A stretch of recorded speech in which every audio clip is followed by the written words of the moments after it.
Olimjon aka, eshittirishni boshlasak bo'ladimi? Hamma narsa tayyormi? Tayyor, boshlashingiz mumkin. O'zbekiston Respublikasining poytaxti Toshkentdan gapiramiz. Assalomu alaykum, hurmatli radio eshituvchi o'rtoqlar. Assalomu alaykum. Bugun chorshanba, milodiy 1995-yil mart oyining 8-kuni. Hijriy shamsiy 1373-yil Xut oyining 17-kuni. O'zbekiston radiosi o'z eshittirishlarini boshlaydi. Hozir soat 5. So'nggi axborot eshittiramiz.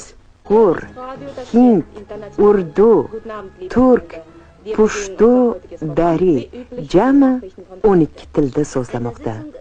Toshkent radiosi do'stlik va tinchlik ovoziga aylangan. Toshkentdan gapiramiz.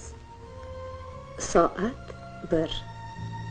Bedorlik turkumidagi tungi adabiy dam olish dasturimizni boshlaymiz. Assalomu alaykum, muhtaram radio tinglovchilar. Mana bugun yana huzuringizdamiz.